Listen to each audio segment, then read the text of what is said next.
we have Mr. Vijay Pradeep, and he is a robotics engineer and angel investor, and he has been involved in the robotics sector for the past 15 years.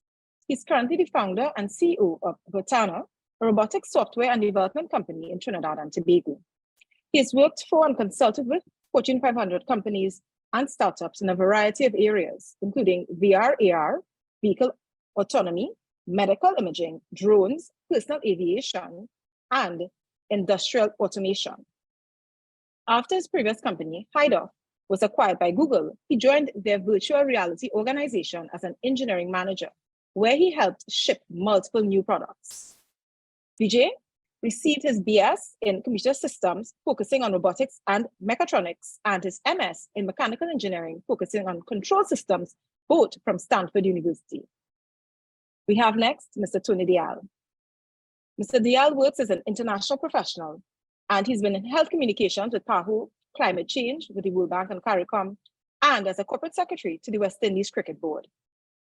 He was also in charge of communications at Currently Limited and Petrotrin in Trinidad. Tony worked in all the English-speaking Caribbean islands for about 25 years, and his weekly newspaper column, which started in 1993 in the Barbados Nation, has never missed a Saturday. Tony contributed to several professional publications, including Managing National Resources in a Changing World, Natural Resources Forum, Volume 30, Issue 4, and Election Handbook for Caribbean Journalists, Association of Caribbean Media Workers.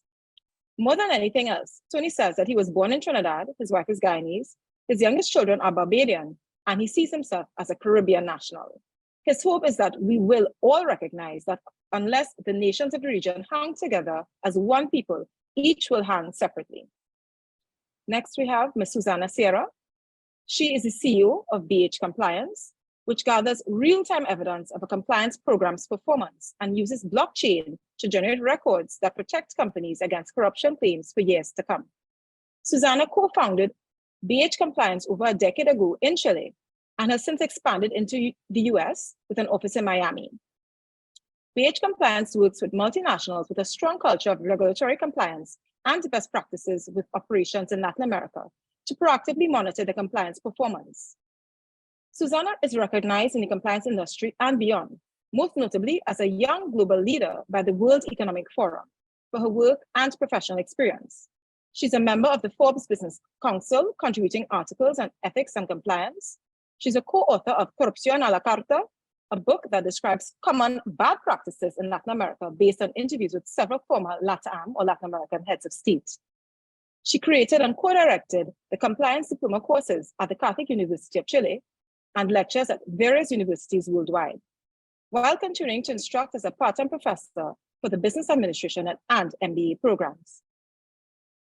And finally, we have Ms. Cavelle Joseph Sintomir. Cavelle is a strategic human resources professional with more than 15 years comprehensive experience working in the private and public sectors. She's the current president of HUMAT, or the Human Resource Management Association of Trinidad and Tobago. She's currently the divisional manager, human resources at UDICOT, the Urban Development Corporation of Trinidad and Tobago. And this is after serving 7 years as the head human resources at the National Insurance Property Development Company Limited, or NIPDEC. She's completed a BSc in Economics and Law at the University of the West Indies in Cavelle, Barbados in 2000, and then graduated with an award for with distinction in their Masters of Business Administration International Specialization in Human Resources at the Arthur Lockjack Global School of Business. She's currently pursuing her Doctor of Business Administration specialization in leadership at Walden University. These are definitely people with a lot of experience who can bring valuable insights to today's discussion. So I'll now hand over back to you, Kamla, who will serve as today's moderator. Thank you. Thank you very much, Simone. So today, as you heard from the bios that was read by Simone, we have persons with a very wide variety of experience who will offer different perspectives. Of course, you would all have received their full profiles in the link that was sent to you an hour ago. So if you want to learn more about them, definitely just check the agenda and you will get that information. So how we will proceed for today's panel discussion. I'm going to share a short video with all of you from OpenAI, the company which developed ChatGPT. It's just about 3 minutes long. And then I will invite the panelists each to speak for a few minutes. We'll begin with Vijay, then go to Anthony, Susanna, and then Cavelle. Okay, so let me start with sharing the GPT-4 takes what you prompt it with and just runs with it. From one perspective, it's a tool, a thing you can use to get useful tasks done in language. From another perspective, it's a system that can make dreams, thoughts, ideas flourish in text in front of you. GPT-4 is incredibly advanced and sophisticated. It can take in and generate up to 25,000 words of text, around 8 times more than ChatGPT. It understands images and can express logical ideas about them. For example, it can tell us that if the strings in this image were cut, the balloons would fly away. This is the place where you just get turbocharged by these AIs. They're not perfect, they make mistakes, and so you really need to make sure that you know the work is being done to your level of expectation. But I think that it is fundamentally about amplifying what every person is able to do.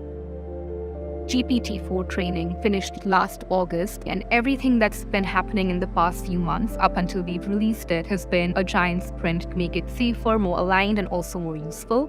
We have put in already a lot of internal guardrails around things like adversarial usage, unwanted content, and privacy concerns. And when we release a model, we know things are not done. We know we have to learn. We know we have to update. We know we have to keep improving all the systems around it to make it suitable for society.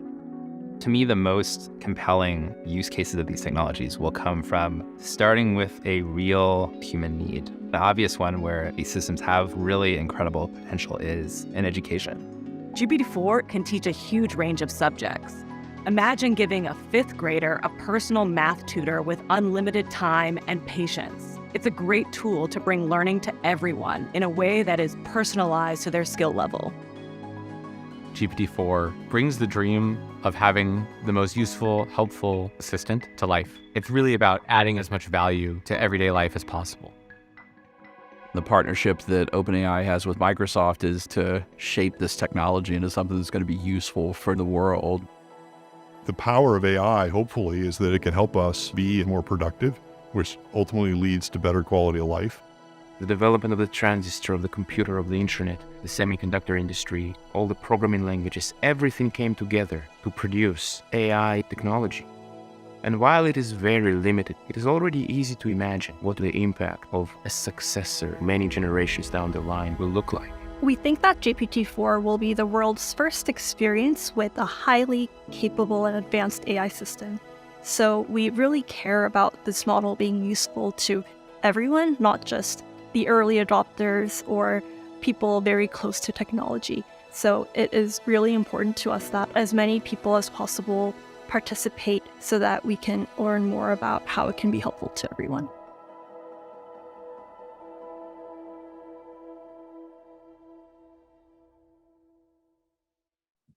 Hi, yeah, thanks for having me today, Kamla. And really great to be here and chat about this with everyone that's here. I think the place that I would start with talking about ChatGPT is, I mean, it's been in the news everywhere. Like people keep talking about ChatGPT, it's the future. We just talked about how Bill Gates says that it's a transformative technology. And I think it's worth just dissecting what ChatGPT is in the broader context of AI.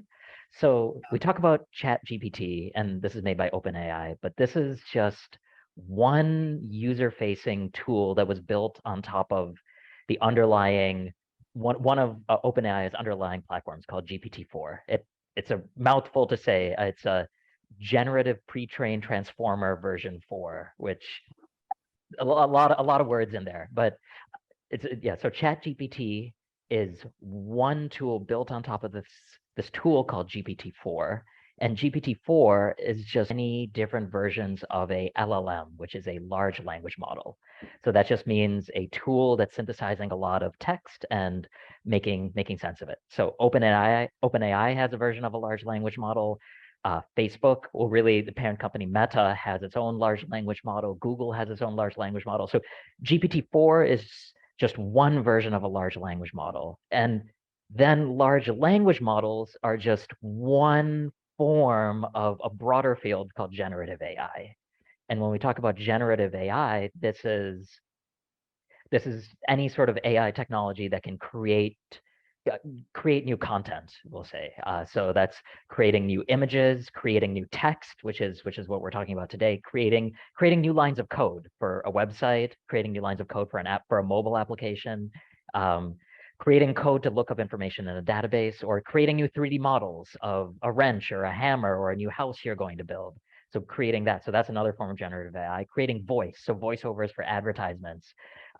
Creating voice if you want to change the dialogue in a movie, for instance, change how someone's voice sounds, or even creating new videos. So people talk about deep fakes as one example, but creating videos out of thin air that have the content that you want them to have. So there's hundreds, if not thousands of companies working in this broader field of generative AI, creating the text, creating the images, creating the code.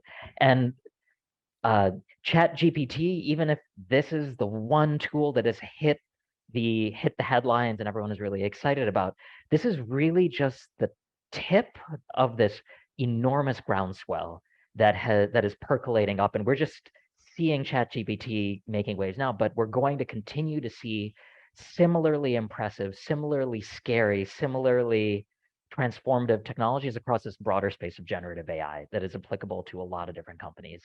And one thing that is going to tie together all these different technologies in generative AI, including ChatGPT, is that the key part of using these technologies is having a digitalized business, and participating in digital transformation. And we've known that digital transformation can accelerate businesses, make businesses more efficient, access more customers, do all these things. Like, we've known this for decades, but it's also been hard in the region to really enact digital transformation. There's been a lot of reasons, a lot of friction. There's a lot of things maybe slowing it down. But what we're going to see is that the companies that have enacted digital transformation are going to be readily able to just latch on to these new technologies. So maybe there's a company that was doing paper invoices and they moved to digital invoicing. Now all of a sudden they can use AI tools to accelerate all of their accounting and forecasting and maybe even fraud detection because they've moved digital and now they're leveraging the AI tools. Or maybe sales was done in an ad hoc way, but once you move to email or other digital platforms, now you can leverage a bunch of AI tools to engage with your customers better, know what their needs are, craft your products to meet them better, understand their sentiments and their feedback and those things. So there's digital transformation. Once we make that leap, then all of these other tools in generative AI, including ChatGPT, become available to us. So I'm excited to see what comes next in this really exciting field, and happy to talk about it here. So there we have it. The intent, as we can see on the part of the team, is for AI to benefit society and for it to meet the needs of persons in many ways. However, since its launch in November of last year, we have had a number of feedback around the world. Those who are so excited about it, who are seeing all the benefits of it, but then we have also seen some concerns as well with respect to what are the policies that need to govern it. And that followed a country like Italy, where the Privacy Commission has said that they did not want, so they banned ChatGPT from use in Italy until some of those concerns may be addressed. The reality, though, is we don't want to not use the technology.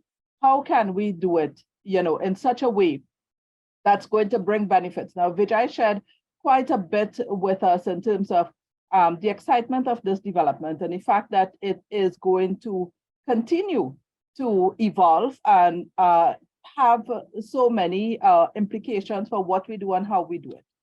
So Vijay, is there any other thoughts you'd like to share? Yeah, I think it's great that you were able to play the video there. I think it gives a really great perspective on what OpenAI is trying to do in this space. And they really are trying to do it in a safe way to benefit humanity.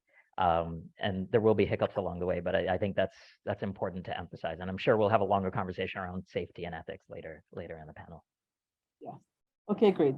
Thank you very much, Vijay. So Tony, I'd like to ask you now to share now how I first thought of inviting Tony to this forum is because he wrote a column, one of his many columns on ChatGPT. And when I read it, I thought, wow, look at this very different perspective in terms of the value of it. So Tony, let's hear from you what you see as how ChatGPT is going to impact you as a journalist. Thank you.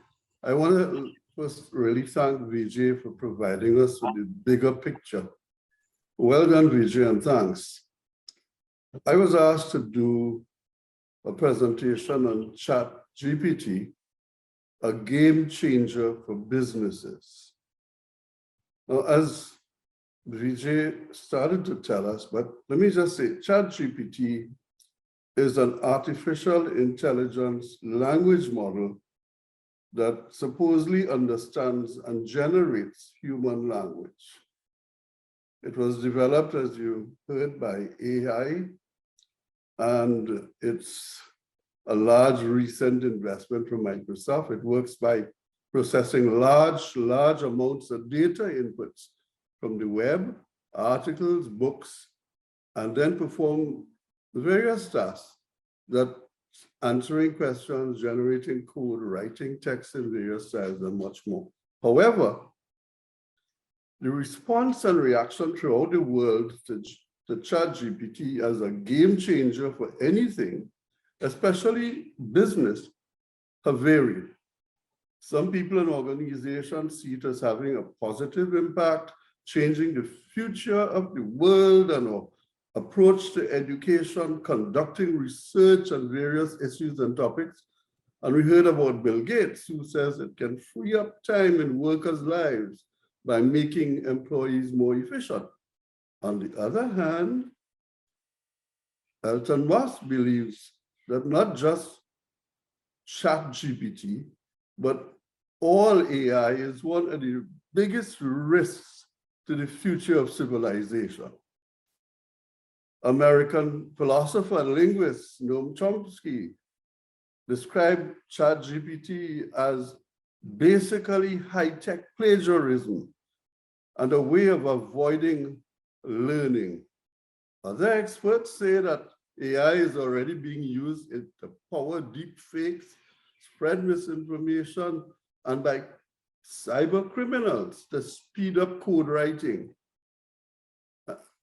In Australia, 84% of IT decision makers are concerned about the potential threats, especially helping hackers to improve their knowledge and skills. Right now, from ChatGPT, we went to bad, and even further, so worse, or perhaps not worse, GPT-4, and shortly, GPT-5, all of them coming to a computer near you, if not yours. A month ago, having heard the PR that we just heard, I decided to go to the source and find out from ChatGPT what it thought about its impact as a game changer on business. So I said, well, ChatGPT, tell me why is this, what its claims are and its strengths.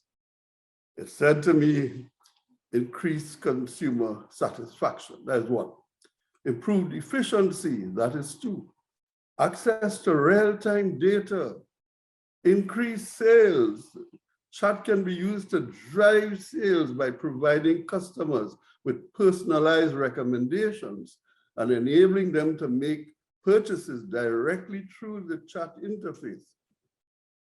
Enhanced brand image, cost savings. Chat can significantly reduce the cost of customer support compared to traditional phones. And the last one it told me was global reach. Chat enables businesses to reach and serve customers in different time zones and locations, expanding their global footprint. It then stressed to me one thing, that overall, chat has the potential to revolutionize the way businesses interact with their customers. It offers a number of benefits that can help drive growth and improve customer satisfaction. So then I went on to ask chat, what the positive effects of chat are on businesses. And it said, well, convenience. Chat allows customers to get information they need quickly. Speed. Chat enables customers to receive full-time responses, real-time responses. Personalization. Chat interactions allow businesses to tailor their support to the individual needs. Automation. Chatbots and other automated chat tools can handle routine tasks and answer frequently asked questions. Data collection, cross-selling and upselling. In other words, customers and close sales directly through the chat interface. Cost savings. Chat can be a more cost-effective method of customer support compared to traditional phone or email support, and its global reach. It then boasts businesses with a flexible and effective way to connect with customers and drive growth. However, I got it to agree that there are also potential downsides. So there I am talking to Mr. or Mrs. or personal chat and said, well, hey, what is this? And says to me, well, there's an over-reliance on technology. By relying too heavily on chatbots and automated tools, businesses may neglect the importance of human interaction and personalized support, potentially leading to a negative customer experience. Now, this is what, remember, ChatGPT is telling me. Privacy concerns, chat interactions generate a significant amount of personal data which must be managed securely to avoid privacy breaches and data theft. Thirdly, limited emotional intelligence. Chatbots and other automated tools lack the emotional intelligence of human agents. Makes it more difficult for them to handle complex customer issues. Training costs. The implementing and maintaining a chat system can require significant training and resources, which may add to the overall cost of customer support. Technical challenges, the technical issues, systems outages, compatibility problems, and finally, the limited functionality. While chat may be an effective way to handle routine customer inquiries, chat says it may not be suitable for more complex customer issues that require a more in-depth solution. So essentially, it accepts that while chat can confer many benefits to businesses, it is important to consider both the positive and negative aspects of chat and to implement it in a way that best supports the needs of both the business and the customers.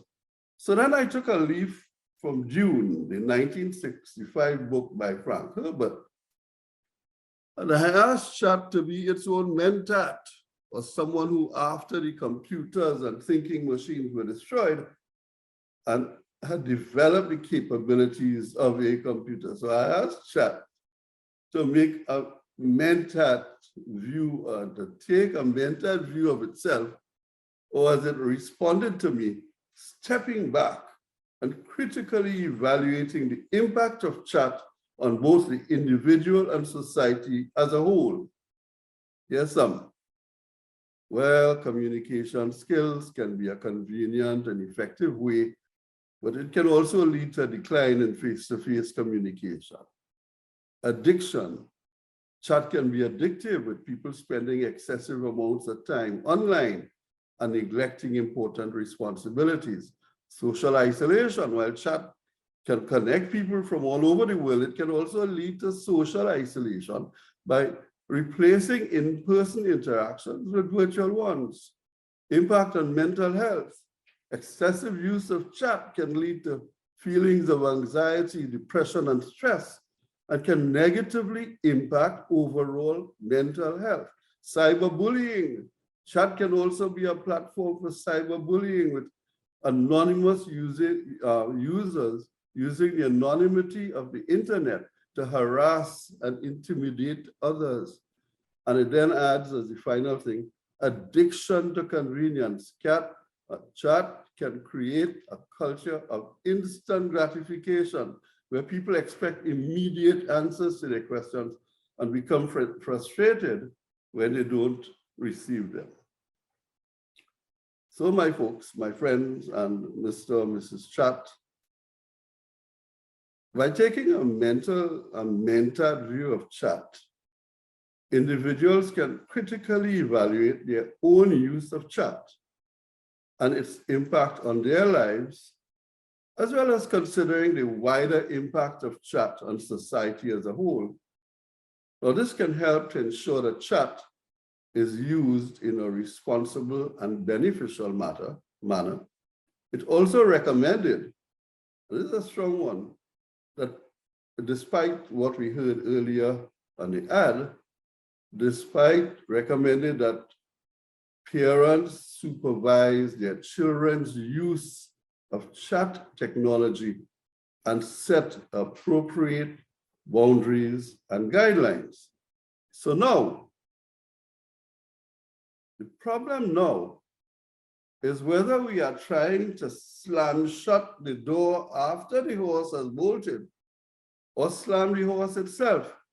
Is it the biblical, too late will be the cry, and have both Jesus of Nazareth and Nazareth itself pass by?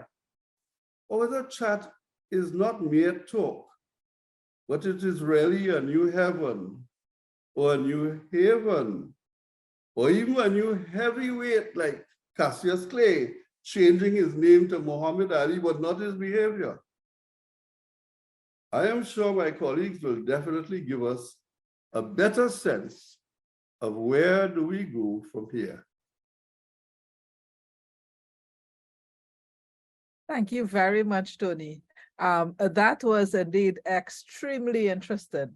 I love the fact that you asked ChatGPT itself, to tell us what are the things that are of benefit. I have Chat 4. Right. Will tell us later what it thinks of itself. Right. Yeah, because in fact, this morning I also went into ChatGPT and I asked it, what are the implications for businesses? So some of that we also have for discussion later today. But at this point, I would like to invite our next panelist to join us and take the virtual mic. Susanna had in fact prepared a presentation for us, and so I'm going to ask her to please share it. Let me just make sure that she has access to be able to share. So, Susanna. Okay. Okay, thank you. I have access to it, so don't worry. First of all, thank you, Kamla, for the invitation and the Caribbean Corporate Governance Institute. And also, I plenty agree with all that you have said. I have a little presentation to guide the conversation. And first, thank you for having this space to discuss and to talk about new technologies. Now is ChatGPT, but others, because I think that to make a change, we need to talk about this and together realize how we achieve the risk and also use it, these tools with the good opportunities that they have. So it's short, but it's to guide the discussion about risk and opportunities, because this is how I feel actually. It's like, I know that a lot of technology is coming, but at the same time it's overwhelming. Like, this is happening too fast. And a few months ago was the first ChatGPT, but then every week is like a new version, and now the ChatGPT 4 and everything. And at the same time, all of us this is not going to be the reality for our children, but at least for us, we study with books and looking for the information. Then the new technologies start to appear, and maybe like the most innovative use Google for the search, but actually what is happening now, it's like you don't need even to use Google. You can ask ChatGPT, and ChatGPT is going to put all the information that is on the web together and give you the answer with all the articles that maybe we were looking with the information to create maybe a paper, an essay, an opinion, or everything. So this is actually happening really fast. And I think that this gives a lot of opportunities. Since from my perspective, and especially working with companies and working in compliance, we have a platform to measure the effectiveness of compliance programs. I think that ChatGPT and all the new technologies and the artificial intelligence is bringing a lot of opportunities, especially about efficiency, because all the things are the same example that I was describing to you before, like looking for different source of information and looking in Google for different things. Now we just can ask to the ChatGPT. So especially in the compliance world, or in the things where companies can use this to protect themselves, this has a lot of opportunities in transaction monitoring, in risk analysis, data analysis, in all the research and development, even looking for new products. When you as a company are looking for where are the opportunities, and instead of do a lot of research or focus groups or ask the people, maybe even I didn't do this exercise, but it'd be interesting, like ask ChatGPT about new products opportunity or new markets opportunity, even all the educational learning, not just to clients, but to employees, like inside the organization, how we can use this technology for all of this, for the due diligence for new clients, new suppliers. What ChatGPT is doing is looking for all the information and actually giving you an answer, giving you a response. So I think that and summarizing, like the big opportunity of ChatGPT is that it's giving us speed and ability to react also, because we have been using our time maybe doing things, and I think that this is very important if we want to give a good use for this technology. It's not saying, okay, we have more time because ChatGPT or the artificial intelligence is doing the job that we should be doing, but to use our human knowledge and our human capacities actually to analyze the data that ChatGPT is giving to us. Like, because now we are going to be faster than before to have all the information, but then how we are going to use our time to prevent the risk.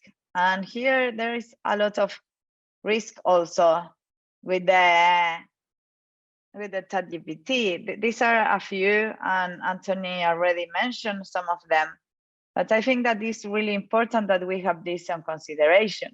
First, all the bias and discrimination that could happen. Now there are a lot of new tools for selection process, for example, or to choose about you can hire or the things that you can do. But actually, when all the artificial intelligence is based on information that they received before. So if the normal way to do things, especially in some countries, I'm from Latin America, so for example, hiring a man instead of women for some positions and things, that could the artificial intelligence also has that data. The ChatGPT also has that data. So we should be very aware of the things that could happen when we are using past data to build the future, because all of us and all of us after that we are here, maybe if we want to improve the world, to do our world better, but if we are we are using technology that is educate, but the past, how we are going to taint and how we are going to create like new opportunities and to taint the world or to improve the world. Also, and we have seen a lot of this, but all about the fake news and misinformation and disinformation, and actually people with good technology abilities, how they could use all these tools for their own benefits. And this is why I think that the education is crucial on this, is not believe everything that you read or don't believe everything that ChatGPT told to you. And here, I think that you hear about this, but sadly, last week or in the last few days, a person in Belgium committed suicide because Elizabeth, another kind of ChatGPT, told him that he could die, or he could to die to solve the planet about the climate crisis. But and a lot of people, and I mean a lot of chat that they talk about AI, and they said, oh no, some people said, oh, this is too tragic that the artificial intelligence actually killed one person. And I was thinking, and I talk about this with my kids. They are 14 and 11, so they're actually kids. And they told me, but mom, that is not the fault of the chat or the artificial intelligence. That was fault of, or this is a mental health issue, because that person believed what the chat told him, and it's very sad. But it's not. It's like who comes first, like the artificial intelligence or the mental health problem that we are having as a society. So I think that this is really important, and for this we need education, and not just education at home, but also we need the governments to do something about this and to teach the people about all the risks and implications of these new technologies. Also, all the ethical considerations with this, and this has to do a lot with the because why, for example, Italy banned ChatGPT. This also has to be with data privacy, and also has to do with the message that the technology leaders and Elon Musk and the co-founder of Apple sent last week about stopping the development of new artificial intelligence. But I think that is not because I think that all of us at this moment are like thinking, oh, this is going very fast. We need time to think how we do it. And also we need time to think of new regulations of this. But at the same time, what is happening, or who is behind all of this? And I think that all of us are behind, because this is using information that is already on the web. But also how we guide this to be like a good corporate citizens, or this ChatGPT or the AI. Also, there are some risks of deep fake and to supplanting the identity of some people, and we need to be very careful about that. All the cyber attacks, the lack of accountability, because who is behind or who is the fault for some things that could happen. But I think that, and we are going to keep discussing about the risk, but we need to consider this. And to finish, I want to leave you with a message that we can keep talking about this, because I'm actually, I don't know how the future is going to be, but I think that all of us as leaders to be responsible leaders. And in any positions that we are now, could be running a company, could be in a position of a company, could be in the government, could be in anywhere, but we have a responsibility with the new with the new technologies. And the first of all, I think that it's very important to be transparent, and to be transparent about when we are using these new technologies. This is like the big problem for the universities now. How they know if they say that the student brought was the ChatGPT or was the student himself. But I think especially for companies, there was like a big scandal in the US because a medical company was using artificial intelligence to communicate with the patients. But when they discovered this, actually was a big chaos, because I said, I thought that I was talking with a human, but I was talking with a machine. So you are you are not being transparent with me. Once happens to me also. I spent a lot of time talking with Google, with Amazon, sorry, with a bot of Amazon. And it was a really a discussion, because I had a problem. And then when the chat told me, do you want that I called you? And called me, and then I realized that before I was talking with the machine, and just when they called me, they transferred me to a person. And actually, I felt like too full. I said, I can't believe that I spent all this time discussing with a machine. But to give you like some things that I think that are very important to address when we are talking about this. First, the bias. It's very important, because as I said before, all the things of ChatGPT has been built in the past, and with the good and bad things of the past. So we need to be very aware of the information that we are receiving. Also, and especially in companies, before the regulation comes, because I'm sure that with all the new technologies, regulations takes years and years to come. So maybe when we have about regulation about this, could be years from now, maybe 5 years, I don't know. But in the moment and in the meantime, I think that it's very important to take an active role from the private sector, especially implementing policies and procedures, and knowing all the risk and considerations where a company start using ChatGPT. For example, it's very, very tempting for us, actually. Use not the ChatGPT specifically, but now it's a new tool that is called PDF GPT or Chat PDF or something like that. And we review policies of our clients to see if they comply with the regulation. And actually using that could be very easy for us, just to put the information there and ask the Chat PDF if they are complying or has that information. But at the same time, that is not ethical, because I'm putting my client's information there. So if some of my clients are here, we are not doing that, don't worry. But actually how it's happening with the data privacy of all of this. So companies need to implement these procedures, because it could be so tempting for some employees to start using ChatGPT or other technologies to do their work. Also, and I think that this is the main element of responsible leadership. We need to be aware as humans to use different forms of data. We can't just go and keep with the first answer, where we are looking for something. We need to compare. We need to do our job looking for information and the data. If we are using this as a company, we need to audit that those processes and procedures that the company implemented were actually being followed. But I think that the most important, especially because of the mental health issues that are going to happen, if now we have a problem in mental health, I think that in the future we are going to have more problems in this.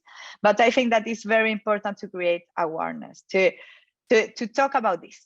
We are not good as humans, and I feel very identified with what I'm saying.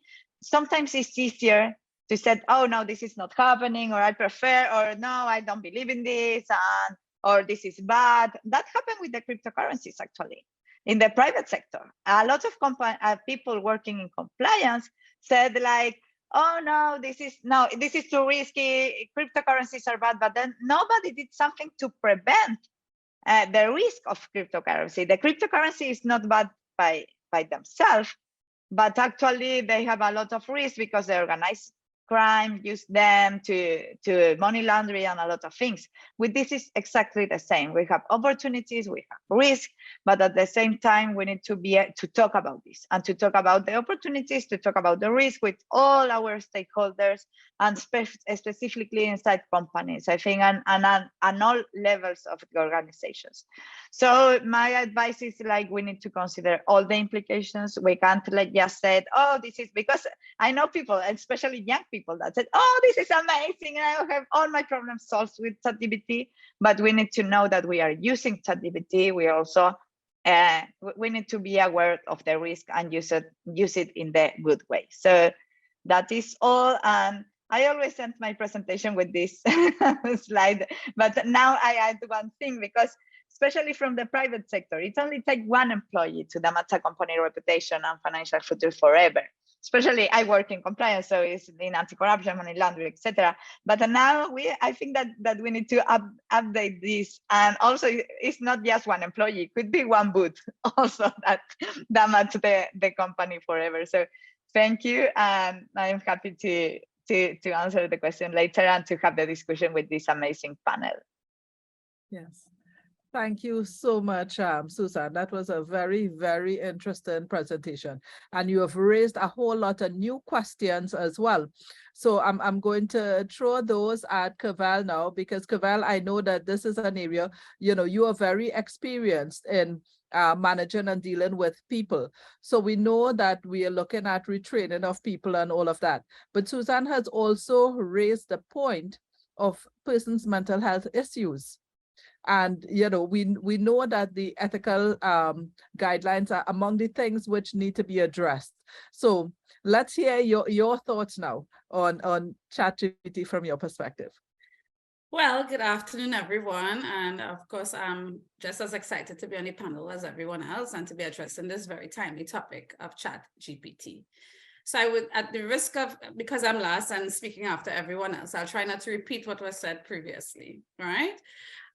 So we know basically from the foundation given by Vijay, the genesis of ChatGPT. We heard from Tony as it relates to some of the information that he gathered from even searching ChatGPT and discovering a little bit more about it. And of course, Sierra raised a lot of concerns around compliance, right?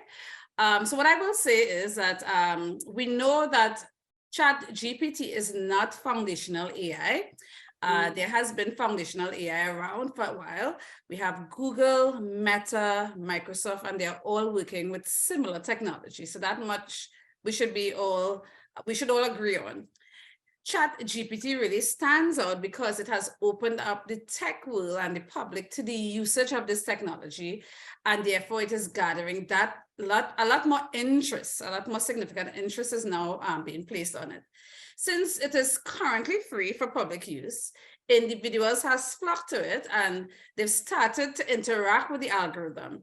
And it has really taken the world by storm, although it's been here for only 2 months. I mean, within 2 months of its reach, we had 100 million active users using it, making it the fastest growing consumer application ever launched.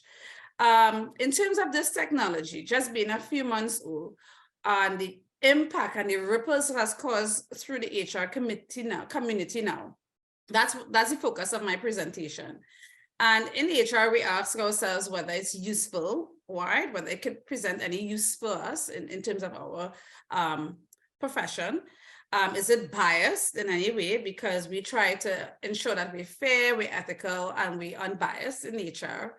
And will it take over jobs? That's another question that's often asked about ChatGPT. So the use of it in our context, in the HR community, is bound to become even more increasingly popular because we cannot afford in my industry to be left behind for sure. But it also raises some concerns, ethical concerns and otherwise. Powered by artificial intelligence, it provides quick, efficient responses to HR related to queries, whether they come from executives, from employees, and from job seekers, right? How we interact and use these new technologies will really present some benefits, but also there's some cons that we must be aware of. So certainly for my profession, it will result in us being more effective at what we do. It is effective and can handle many routine tasks, repetitive tasks, and that's the beauty of it, because there's a lot of HR that is repetitive, especially as it relates to the administrative aspect of HR, reducing the workload of HR professionals, allowing us to focus on value-added work, to be more strategic in our organization. So for example, ChatGPT can reduce the cost of hiring by automating many routine tasks associated with that, like scheduling interviews and sending out basic information to applicants, right? And we consider this to be very administrative work and low-cost work as well in HR.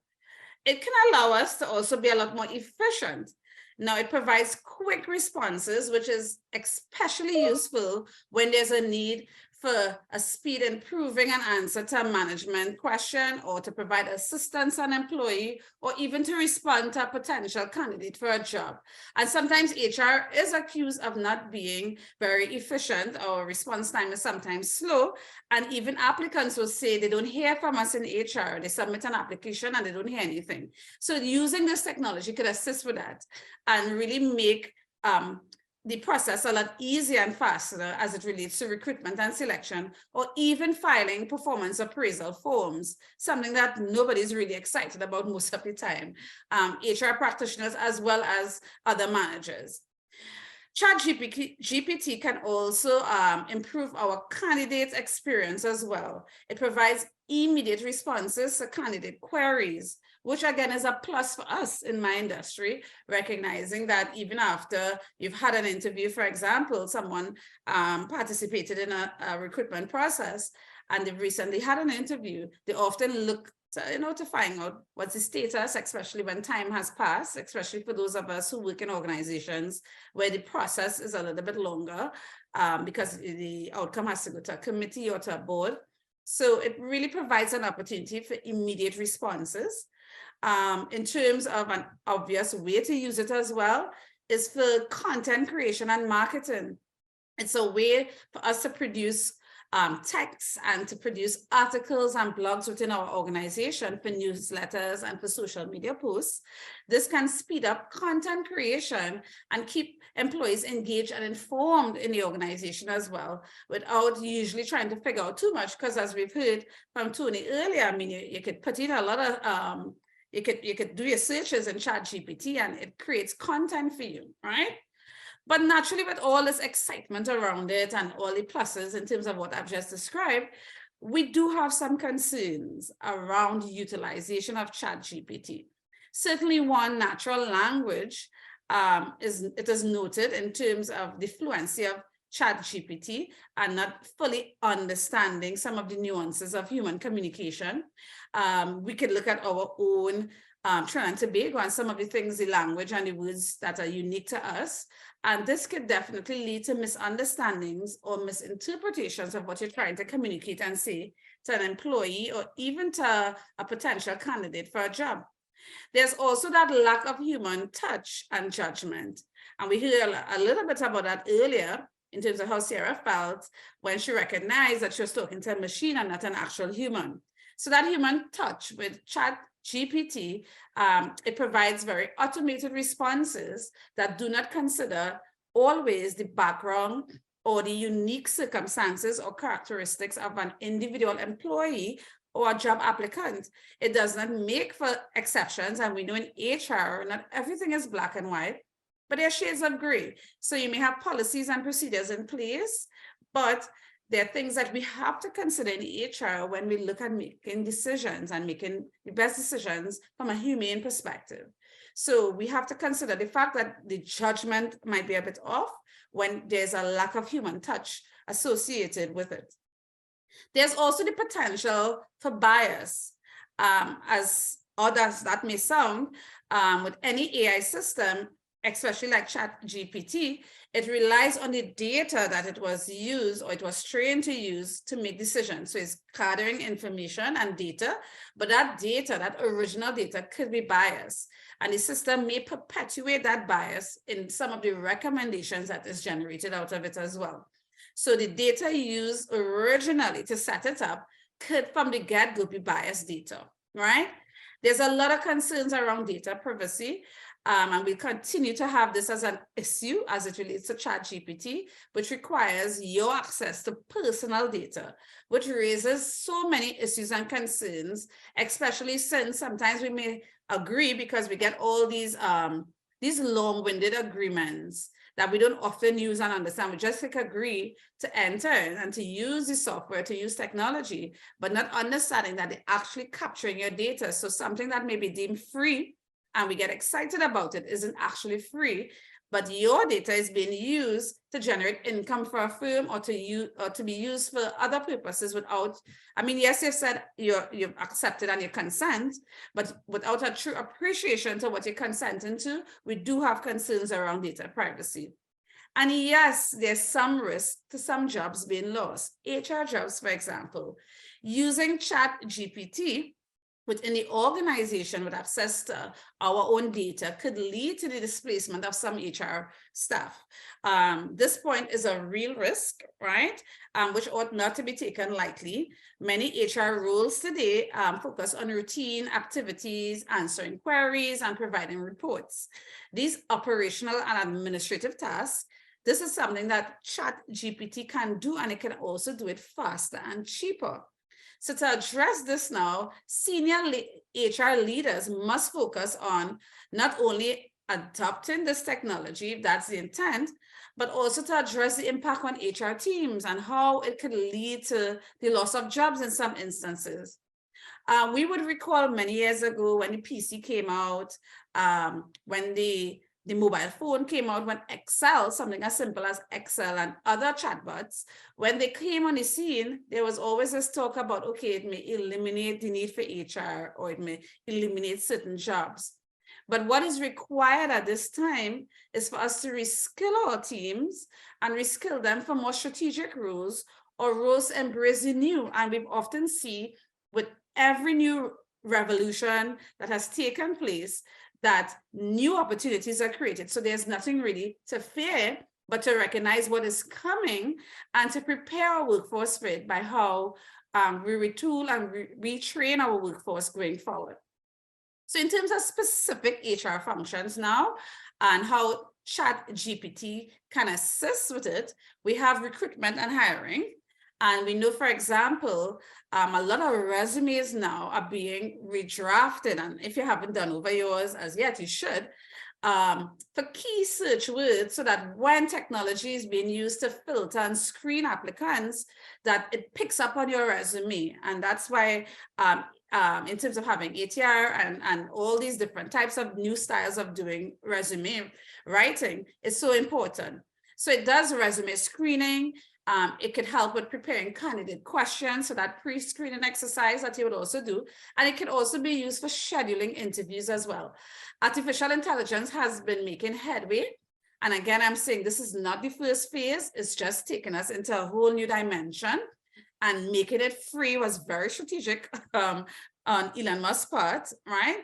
Because by having those hundreds of millions of users, he's actually building out the platform even further, right?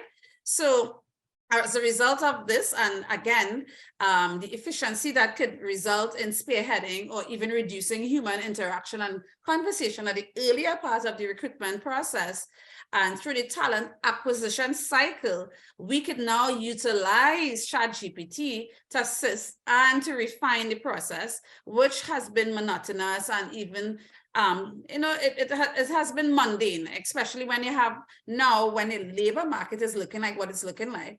Hundreds of applicants. I mean, I am sure for some of you all, when you post jobs now, you realize it's hundreds of applications you're receiving, and you now have to filter through all of that to get a couple good applicants to consider. So the technology could be used for this.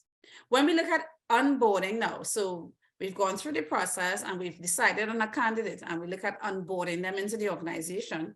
It could provide, ChatGPT could actually provide you and your new hires with information on company policies, on benefits, on procedures. The software, the technology, can be used for things like that, for effective onboarding and setting the tone and help ushering that new employee experience throughout that employee's life cycle with the organization. So it's a big part. I mean, it could be used and could be used meaningfully in terms of employee onboarding. With respect to employee engagement now, so the employee is hired in the organization, how do we keep them engaged? Again, ChatGPT can be used for surveys, for employee feedback, for suggestion boxes. So you no longer have to have that box and the employee filling out a card and dropping it in the box, but it could be used for things like that and help you retain your top talent by using survey results and data that could be focused on improving things in your organization. That's the whole beauty of surveys and getting data from your staff. It's a sophisticated way of distributing it, collecting it, and assessing the information, and it's doing this work for you. So again, for those of us who don't have the skills residing in the organization, we know that, in terms of survey and getting the results of survey and converting that data into useful information, the technology could assist with that. With respect to performance appraisals, again, nobody in the organization is saying, yay, it's time to do appraisals, let's get to it, It's often a task that a lot of people frown upon for one reason or the other. So it can help you with the preparation of the performance review document, collecting feedback from your colleagues, and even the process of setting goals. That absolutely critical process to the evaluation cycle, right? Goal setting.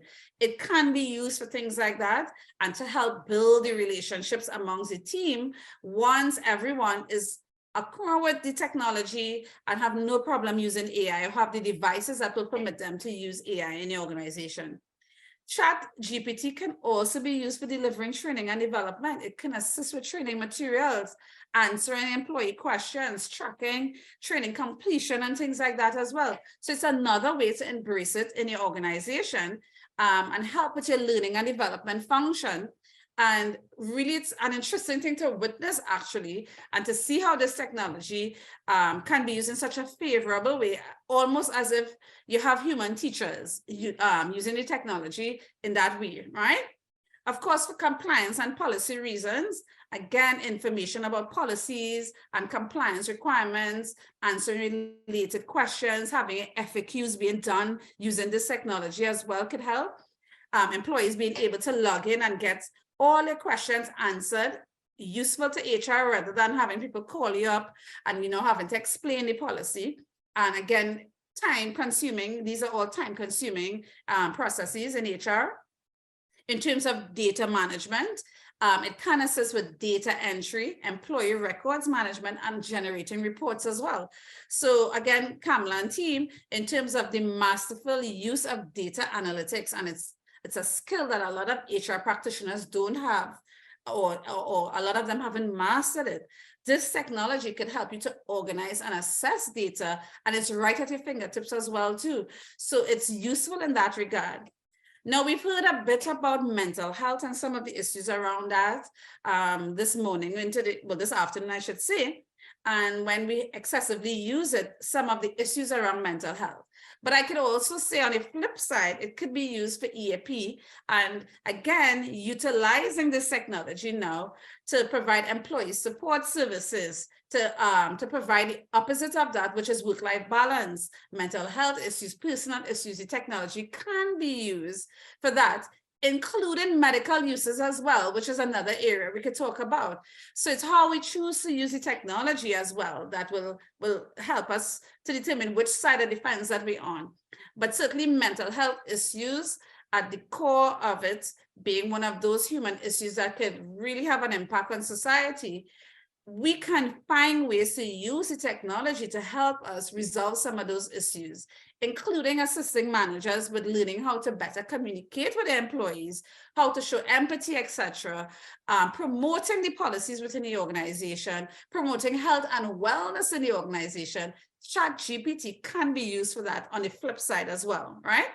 And finally, I would say when it comes to diversity and inclusion, and how we can use this technology to assist with our programs, certainly one by tracking progress, and that's simple demographics in terms of how the organization look as it relates to DEI and our initiatives, and of course, answering employee questions as well too.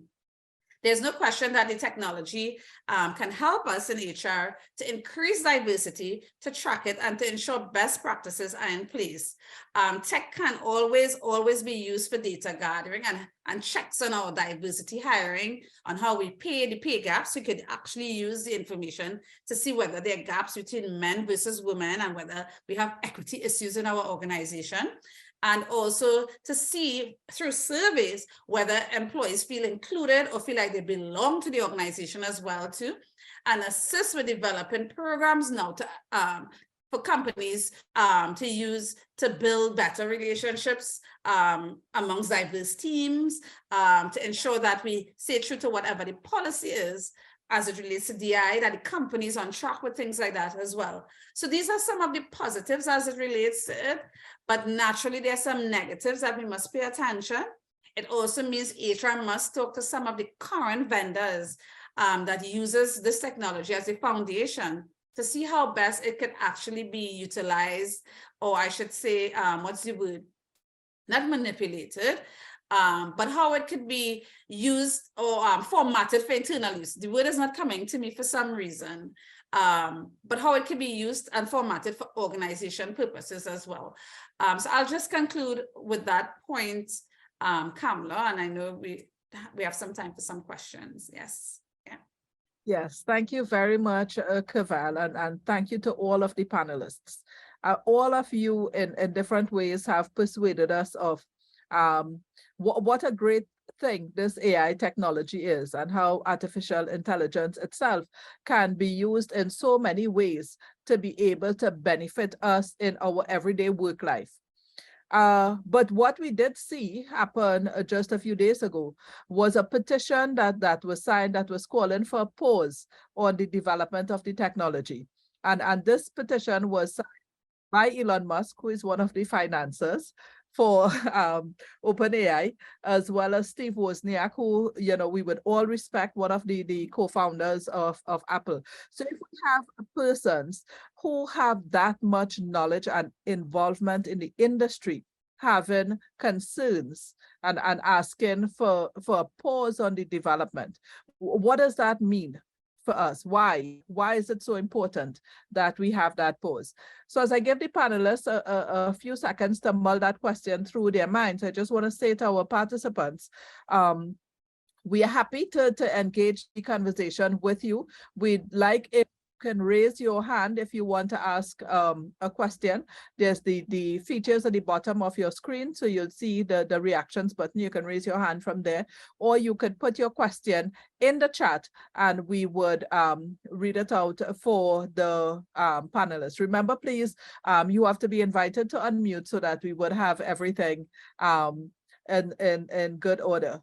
All right, so and I see 2 hands up already, but I just want to ask if any of our panelists want to take that first question. Should we be concerned because we've had persons like Elon Musk and Steve Wozniak asking for a pause on the development of ChatGPT and ChatGPT-4 in particular? Vijay, I'd like to go. Yeah, I'd love to jump in just for a second there.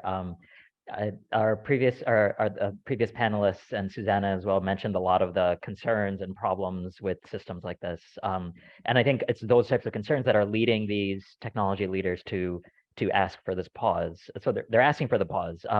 But I think it's also worth acknowledging that the cat's out of the bag already. The cat's out of the bag. People are using it. There's ChatGPT. There's open source systems that are almost of comparable power. I don't know how you stop it at this point. So I think it needs to be much more conversation around, let's understand the implications, let's be responsible in what we do with the technology. But just saying stop, it's hard for me to understand how to actually do that on a global scale at the moment. Yes, I understand. Thank you, Vijay. I just want to ask participants to keep their microphones on mute until we ask you to unmute, please. So before we take the question from David and then we go to Lara, Tony, I saw you had your hand up that you wanted to contribute to this question as well. That's just a simple thing I did. I did my own yes, no, maybe about the subject that we had. It's quite interesting that the majority of people are in yes, we have to go with that. The no is also real thought through. People are concerned about avoiding learning and high-tech plagiarism, fake news frenzy, for the, but maybe the ones who say maybe, not many, but they have some concerns that just came up as you said, great capacity, but also brings big risk to business, change future work and approach to education, automatically write emails. You know, the one that my son, who is the person that I spoke to early on, was you can't say whether overall it's good or bad for all businesses. It depends on the individual business. Those which are more agile and adaptable are more likely to benefit. But the idea is that overall it will be disruptive. Whether the change is good or bad depends on the business and its ability to adapt. Thank you, Tony. All right, and Suzanne, I know you want to add your 2 points on it as well, so let's get your contribution before we go back to the participants. Okay, thanks. Yeah, just to add about what Vijay and Tony were saying, because I agree with you, but I was just thinking, it is funny that the tech guys, like the leaders in this, but they are not the ones working on this, are the ones saying, please stop it. Also, maybe in my compliance mind, but I was thinking in the conflict of interest, because it's not the Microsoft CEO that is saying, oh, please stop this, because in this one, Microsoft actually won, or until the moment they are winning the battle, because they are the innovators that create this. But at the same time, they are saying, please stop this, to think about all the implications and everything. But I think that at the same time is give us more time to think in our own technologies. And so that is just to have on consideration, because they have a conflict of interest in this, because they are not the ones doing the technology. But at the same time, and I agree with Vijay, it's like stop technology from happening. We all know that technology is not going to stop, and they give like this recommendation if we think in the good way, but at the same time, I think that the question is not about, okay, we should be worried because they are saying to stop, but what are we doing to use this in the best way possible? And are we talking about all the risk, or we are believing in everything that we hear? So I think, and I propose you, because maybe you can lead this, but we should create like a global movement or something to go like to think on the implications. But that's at the same time that this keep going, because it's impossible to stop it, to think, and then this keep going. No, but this is happening now, and we need to act fast. And the first step to act is generate awareness. So this webinar is perfect for this. But what happened next, and how we continue talking about this and creating awareness, and not just us that we are the crazy people interested in this at the moment, but to all the people, the ones that say, oh no, I hate technology, or I'm not a tech person, because all of us are using technology every day in our life. And technology has a lot of good things, but how we prevent the risk of this acceleration of technology. Mm-hmm. Thank you, Susanna. David, I know you've had your hand up for a little bit, so I saw you put a question in the chat though, so you want to ask it? Is that the question you had first? Yes, okay. My other question was what is the how do you set up a resume? How do you set up a resume? Resume. Yes. Okay. That is where you write out exactly your work history and your education and all that. There are a number of software that is available online that you can go on and write how to write a resume, and you will get some tips. Okay? Okay, thank you kindly. So, all right. Lara, I know that you had your question up for a while. Sorry that it took so long to come to you. No, that's fine. Good afternoon, everyone. Thank you very much. So I saw a video recently about an applicant using ChatGPT to respond to questions that were being asked by an employer for a job vacancy. So essentially the AI was responding using things like keywords and phrases and all of that on behalf of the candidate. So my question is, and I think Cavelle kind of touched on it in terms of a sort of cautionary tale. But as an interviewer or an employer, an HR professional, you know, not ever really knowing whether it's the computer or the person who's responding to your questions, because a lot of us use Q&A as a sort of frontline screening tool now to help with our funneling.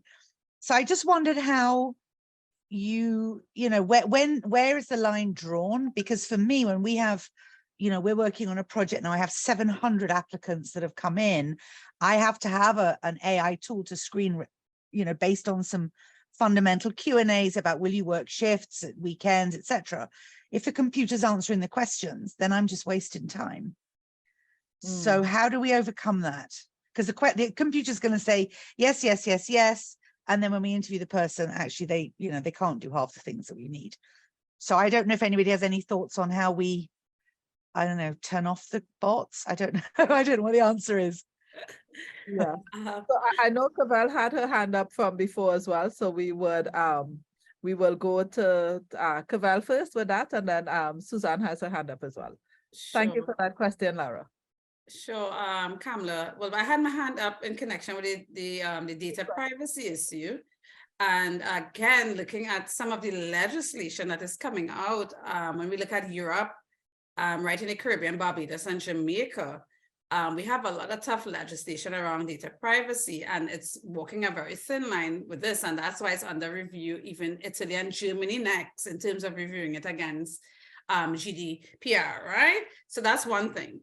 With respect to Lara's question now, and this is where the ethical part and the other issues come out with it, as with every technology. And we see it now even with the universities, where students have been using ChatGPT to write papers. And now there's alternative technology to pick up whether or not ChatGPT was utilized in the preparation of the essay, right? Of the thesis or whatever it may be, right? So that is why I'm saying there are so many elements of the human aspect of it that will never be removed altogether, because there comes a time when after you go through all of that, that you have to meet with the person in person to assess them. So that's the pre-screening phase of it, Lara, and I can understand and appreciate after going through hundreds of applications and someone used it, that you come down now to 10 or 5 or how many people. And then when you meet with these 5 people now, it turns out to be, you know, I don't want to say a total failure, but really and truly the standard of the candidates didn't match their responses, and it ended up disappointed, and there's a loss of time as well too. So that's why in terms of finding ways, which is very expensive, not impossible, but expensive, to now customize, that's the word I was looking for earlier, to customize it for your internal use. A lot of big firms are doing that as well, customizing it. So they're using the base platform and customizing it for their internal uses. And you could find ways to nullify or to at least identify persons who are using robots or using something like ChatGPT to respond to the questions that you're asking. So there's ways to finesse it or to fine tune it, but it requires customization and using it as a foundation. So your internal programmers and all of that doing it for you. It's very expensive. But the minute we embrace technology to assist, especially given the nature of your firm, this is a risk you run. And that's why having candidates sign those ethical things before, attesting that they were honest and whatever else. So that way they automatically, if it's discovered, you know, they automatically removed, and you can now, I don't want to say blacklist them, but certainly that speaks to someone's ethics and whether or not you'd want to hire someone like that in the first instance in your organization, or you'd want to recruit that person for a firm that that has hired your firm to do the recruitment, Lara, so to speak. But it's a challenge, and there are a lot of ethical issues around it.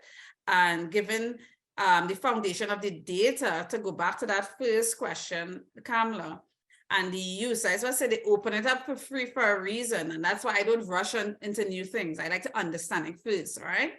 So they open it up, have you utilize it, and using your data, the algorithm and everything else to help finesse their platform, right? And again, making money, because your data is being used to make money, and they didn't get your consent for that, basically. So this is some of the data privacy issues that we're having as well. Understood. Now, I'm in two minds with respect to that particular point, Cavelle, because, you know, I was speaking to Tony before this session on some of the things with ChatGPT. And if you look at some of the reports from countries around the world, when they use it and they ask particular questions, what you see is the bias that was put into it by the respondents who have one particular worldview. And therefore, if this is going to be such a game changer for us in the world, then we want to ensure that our perspectives are also there.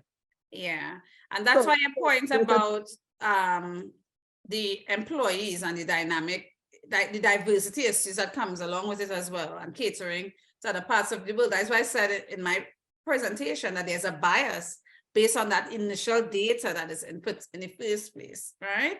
So yes, I agree with you on that. Yeah, and Vijay, I want to ask if there may not be technology which can be developed to treat with this problem that Lara has identified. In the same way that, you know, this issue of plagiarism and all that, and students just copying work from other persons. Turnitin was one of those bits of software that was developed for that respect, you know, as a robotics engineer. I'm sure you see that there's room for that kind of movement forward. Yeah, that's very true. There's an entire industry percolating up now around detecting what has been generated using tools like ChatGPT. But I kind of want to give a non-answer to that as well, which is this idea of students turning in work that is not theirs. That has been around for a very long time, decades, maybe centuries. And the first version of this is a student getting their friend to do it for them, or a student paying somebody to do it for them. That's really, really hard to detect when you're just analyzing the material that's been submitted.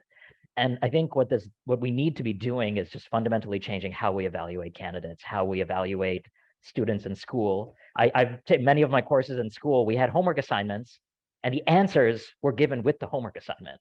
Like when we submitted it, like the answers are there because they know that people can cheat, so they may as well give the answers. And then you get evaluated using some different approach later in the semester. So even with jobs, for instance, when you're applying for a job, we at my company, we're a robotics tech company, we give people a take-home problem where they have to code this complex problem. And maybe I have no idea how many, but I'm sure a lot of our applicants cheat on it. I'm sure they ask their friends. I'm sure that they do something like that. But we have a follow-on piece where we meet them in person, and then we talk about the answer. We talk about different approaches, and then it becomes very binary and very clear whether they did it or not. And so we just need to rethink how we're doing it. And borrowing from Sam Altman, CEO of OpenAI, he's talked about the calculator. He quotes this very often around how the calculator fundamentally changed education. It's changed how we teach math, but it also hasn't made multiplication and addition obsolete. It's a core skill that people need to use for doing higher level thinking, higher level business decisions. Like if you're deciding between business strategy A versus B, you sure better know how to do your addition and multiplication when you're building this intuition around where you need to go as a business. So yeah, that's a bit of a non-answer for you. So. No, but it just points to the fact that, you know, the human element is what we always have to look at. The fact that we would find ways to defeat any system. So that is something also that we need to take into account. Susan, I know you've had your hand up for a little while, but we also have among our participants, Susan's Golson, who is one of our directors, and she had her hand up just for a bit ago. Susan, did you still have a question that you wanted to ask?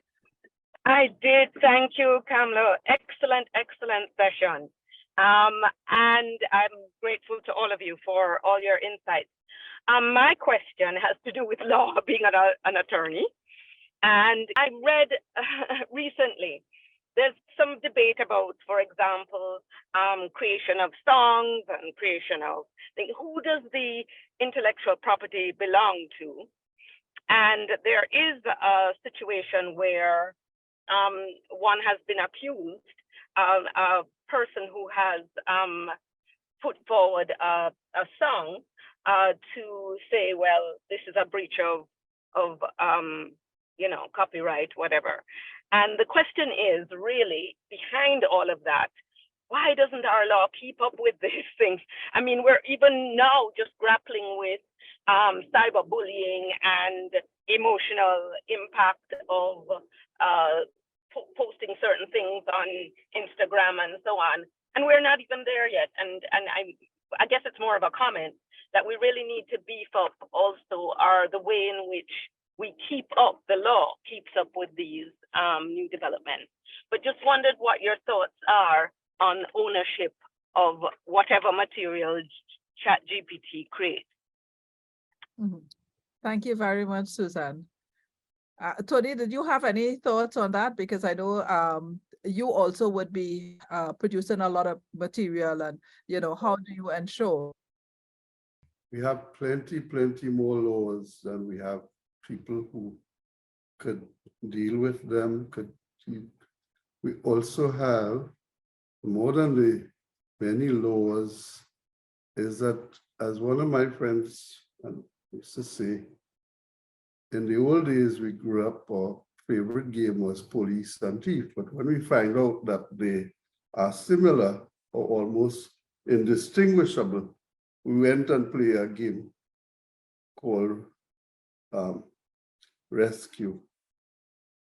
So for a whole lot of reasons, while we may talk big things and say, hey, this is great things, it's who will guard the guards and who will actually make that an important part of what we do. And it is necessary then for people like us to say, hey, wait, you're saying that you should wear seatbelts, but nobody is dealing with that. You say, and these are little things. And what we're hearing is a big thing for all of us and for the future. But I keep asking myself, there are two things at the end of this, is where do we go from here? And that includes what we can manage easily. And secondly, within the Caribbean, where does the Caribbean go from here? Because it's part of the same thing. Thank you, Tony. And certainly we have to be looking at how it's evolving around the world, and we haven't even started to talk about the metaverses yet. And in fact, Susan, when I first invited you to be on this panel, it's because I saw you had written this article on compliance in the metaverse. So let's come to you now, because I know you had your hand up that you wanted to contribute on an earlier question, and you can probably add your thoughts in this respect. Yes, and I don't know if I have the answers, but there are topics that I have been thinking a lot.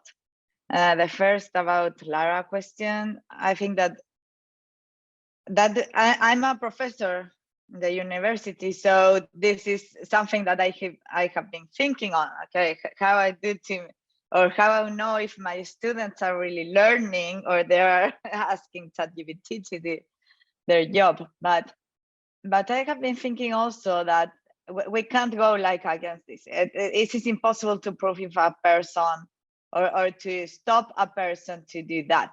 But also that said a lot about the person. For example, as Lara example, if someone cheats in the work application with the chat, you don't want that person there. It's unethical. So I think that more than using even another technology to prove if the person cheats on that, I think that if we as humans are able to create the right questions, the question that we can know if there is like ChatGPT answering or is a person answering, like maybe more personal questions, we can prevent this from happening. And I have been thinking also in the way that I evaluate my students, because I have been saying I can't stop and I don't have the energy to start like comparing all the reviews and all the work and everything to comparing if that's actually them or the ChatGPT answering for them. But I realized and I said, I can't go against this, but what I can do is maybe even telling them, answer this test with the ChatGPT, but then I want your own thinking on this. So I think that this is because a lot of people is saying that ChatGPT and artificial intelligence is like decreasing the brain of humans, and we are going to be not able to think because we are to be waiting for all these new technologies doing all the thinking work for us. But I think the opposite. We should be like more or smarter to be able to create the right questions, to be able to ask or to make our students or the applicants for a job interview, or the way that we are going to be selecting people or evaluating people, to be able to make them think and maybe use the technology for the research and for all the things but use their brains to think or to deliver the right answers. So I don't have the answer because I don't have the right questions either. Maybe we can ask the ChatGPT of how we discover that. But actually, I think that if we are able, or I think that this technology is going to make all of us think more, faster, smarter, because always we are going to need to think in that, or to make others analyze and think and like go ahead of ChatGPT. And about the other thing about data privacy and intellectual property, I think that is a big topic for me, especially in compliance. And I think that is very important, but for us, we need to create awareness. And this happened also to me. The first time when ChatGPT was like just going up, I write a lot of articles and columns for different media. So once I didn't know what to write, and I asked ChatGPT, and then I start asking more. Oh, can you give me like the risk of corruption in Latin America? And I started like having actually a conversation, and I had a really good material for my next column. But then I realized when I was reading that a lot of things that ChatGPT was telling me were also things that I wrote. I was in the very specific topic, and since I write a lot of that topic, ChatGPT were giving like my answers and my past columns in the replies. So I think that for that we need to create awareness. We need to tell people, be careful. The information that you are having from ChatGPT is not that ChatGPT is creating it. It's looking at different really fast, because I'm really impressive about the fast that it is. Like when you ask a question and you can't read all at the same velocity that the chat is writing. But I think that is the big tool, and that is also our responsibility to create awareness about this risk and to tell people, be careful. If you are doing a new song, or you are writing a book, or you are doing something that is not your property, because it's neither ChatGPT propriety, it's the word property. There are the things that are there on the web, and someone before put that for ChatGPT could give you an answer, and that is education. Okay, thanks. We are quickly coming up to the end of today's session. I can't believe that it's already only 15 more minutes for us to come to an end. So I've put the survey link in the chat feature to ask everyone, please click on it and give us your feedback for today's session. And we also have a question in the chat. Okay, we have a second question now. So I'll start with the first one. And I'm going to ask you, Vijay, if you will take this question, because it asks, what are the advantages and disadvantages of ChatGPT in the fintech industry? Sure. And I'll try to generalize a little bit, because there's ChatGPT and then the underlying technology of these large language models in general. But as previous panelists have already mentioned, like, it's a great way to engage with customers. It's a great way to answer questions, whether that's financial literacy, helping customers know how they could save money based on their spending habits. I think there's a lot of different tools that can be used by fine-tuning some of the models either with ChatGPT or the underlying GPT-3, GPT-4 models. So I think, yeah, just engaging with customers in a deeper way, I think, is the strongest one. But as panelists have mentioned, there's always privacy concerns, sensitivity around customer data, and all these things that need to be navigated as well. Yes. Okay, great. Thank you. And we have a very interesting comment from Joel in the chat. Joel says, isn't ChatGPT, or rather the artificial intelligence development, just the next technological age, similar to fire, stone, iron, etc.? A very interesting perspective. And in fact, I was looking at an interview with the CEO of OpenAI, Sam Altman, talking to, I think it was ABC News. And when they were asking, why are you developing the technology? You know, isn't this something that you should just avoid because of the implications? He said there always has been. Not that I want to share that he has also expressed concerns, but one way he dealt with it too was to share that when the calculator was first developed, persons had major concerns. And therefore, what we need to see is how we can use it in ways that allows us to be more efficient, allows us who may not have certain skills to be able to use the technology in ways that can allow us to grow as human beings and have better quality of lives. And yes, Tony also shared in the chat, you know, if so, it started way back in 1986 when the computer became available and purchasable to all of us. Yes, Tony, did you want to share? Good, got it. Yeah, up to 1986 and from 1973, I worked in computers, but huge rooms, big places. But in 1986, I bought my own computer. And a lot of other people bought their own computers and all the computers.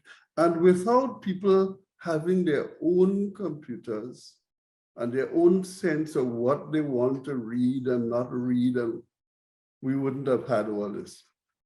Mm-hmm. So, yes, and this is in fact an amazing use of technology. 1986 for me was the beginning. And I don't see no end, but it is the beginning.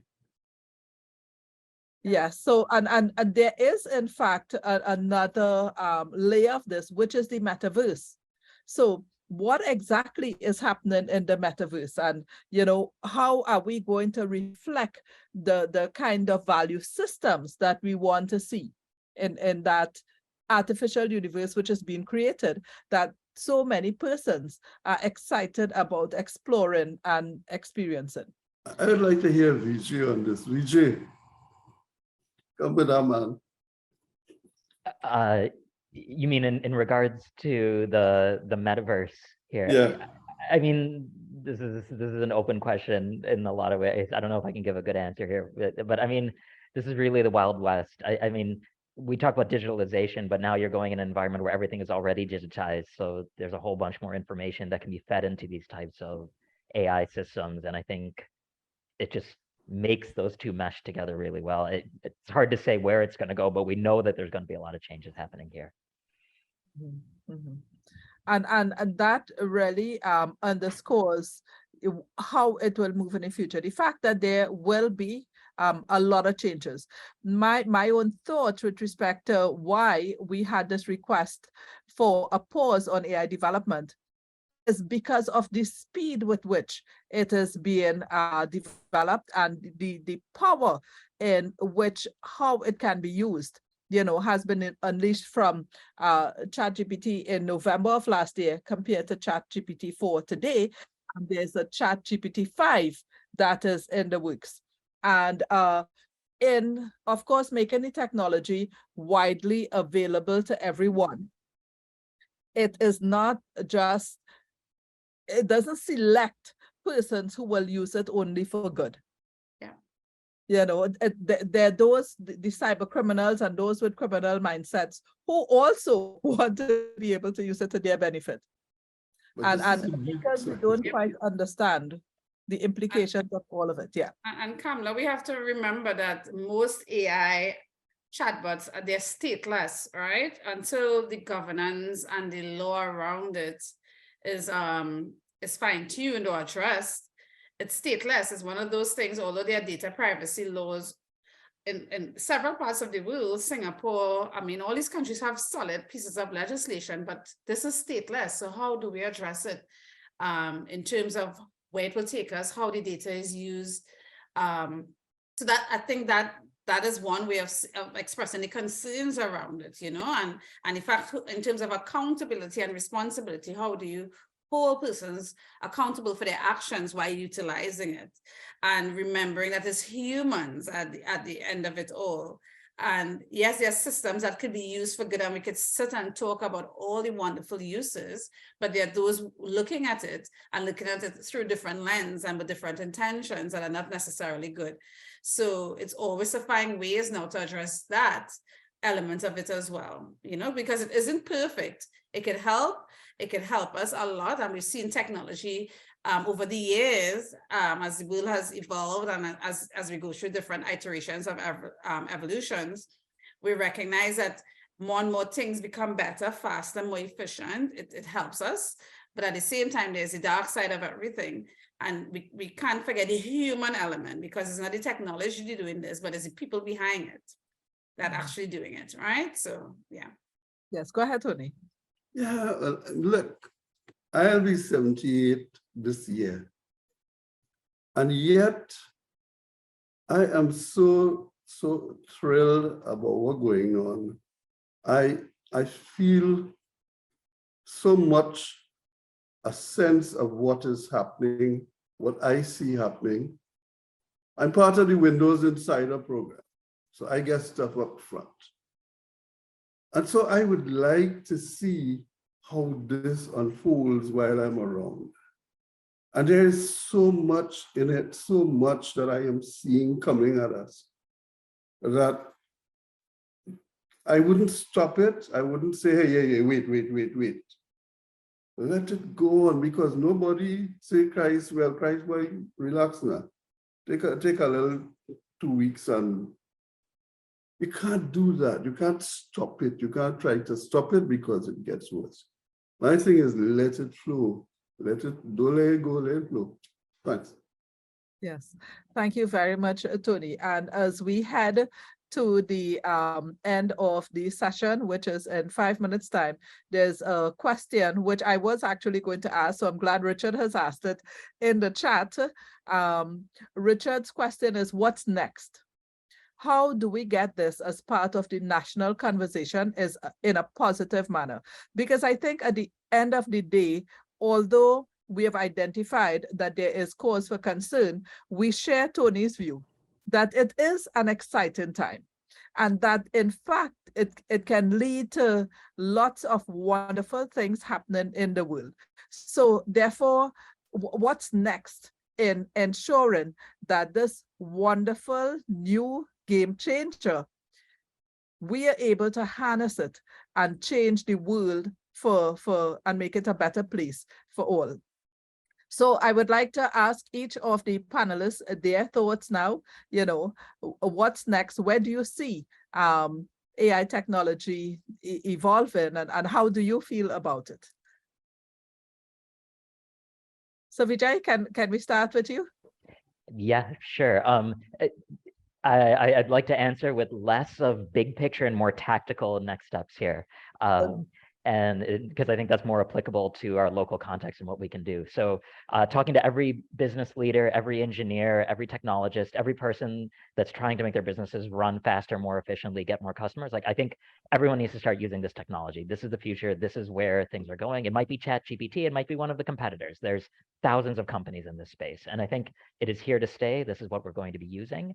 And Kamla, looking at the background of your picture right there, this is hosted by the Caribbean Corporate Governance Institute. So tying it back to governance, every business should be using this, but at the same time, it's absolutely critical for leadership of these organizations to understand how and where and why this technology is being used within their organizations. And once they understand those, then you can start attributing risk and other problems that may come from using this technology. Just blindly using it everywhere, I mean, that's a great way to experiment, but once it becomes part of your tools and processes, we need to understand what the pros and cons are. And I think that's going to be different for every business.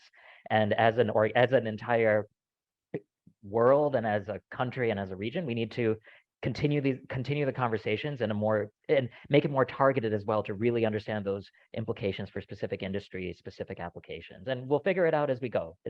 It's going to be a fun journey.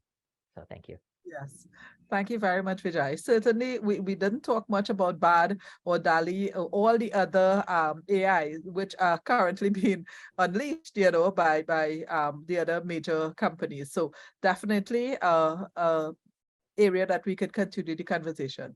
Thank you for that, Vijay. Suzanne, can we hear from you, your closing thoughts?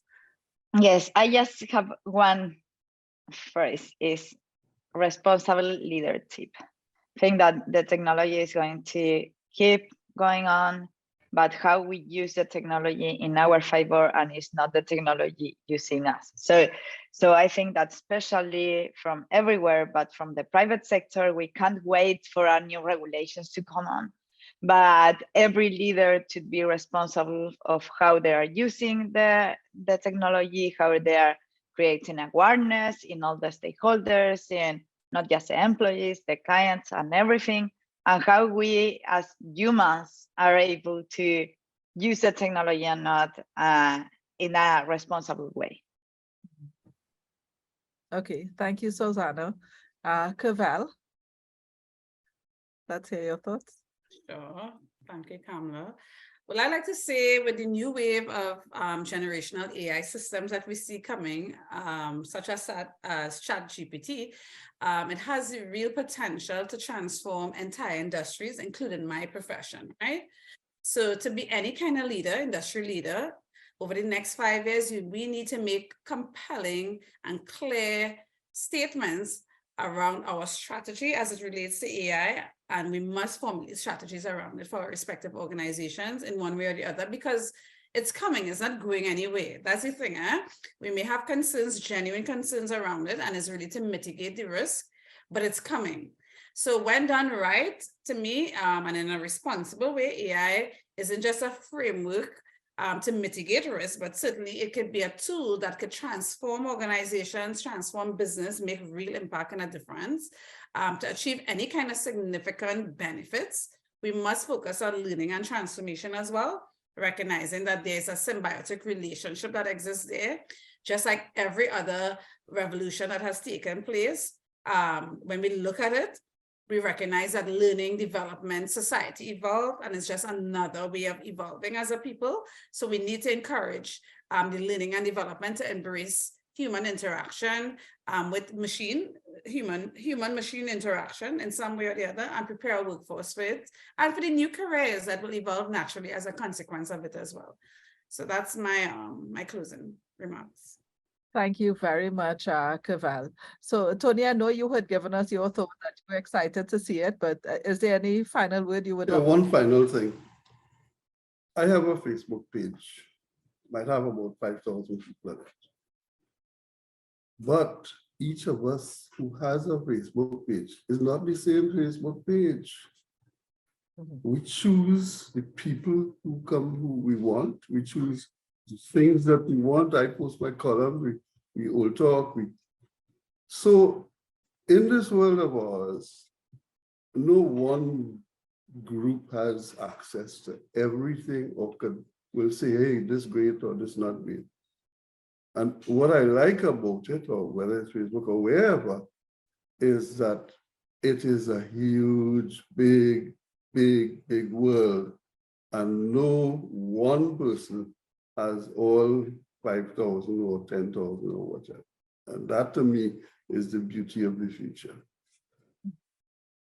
Thank you very much, Tony, and thank you for painting that picture for us in terms of how we connect even on Facebook. That's another form of technology that really revolutionized the way we as humans have been able to connect, and network with each other. So certainly there are lots of benefits and positives moving forward. I am excited as well about how all of this would evolve. I'm looking forward to us continuing this conversation too, because I think we have just scratched the surface in terms of how AI is developing and the way it can impact all of us. And I think we all agree that it is in fact a game changer. So I want to thank all of our panelists, our participants as well. Please, I'm going to invite you again to click on the link that is in the chat. We really appreciate you giving us your feedback because it's an important part of what we use to plan our sessions here at CCGI. So if it is that this was very useful to you, do let us know that feedback formally. If there are things that you have in mind you'd like us to discuss, include that as well. But it's really been a wonderful 2 hours. It was great engaging the discussion and hearing the many points of view and the very different perspectives and backgrounds from our panelists. So Vijay, thank you so much. Susanna, was wonderful meeting you here too. Anthony, thank you. And Cavelle, as usual, you were awesome. Thank you all. Have a wonderful evening. Let me also thank my 2 young members who are in the background helping us. Anya, who has been assistant and Quantrell with managing the room. Thank you both for your help. And I hope everyone found that this was extremely useful and beneficial. And we look forward to seeing you again at another CCGI session.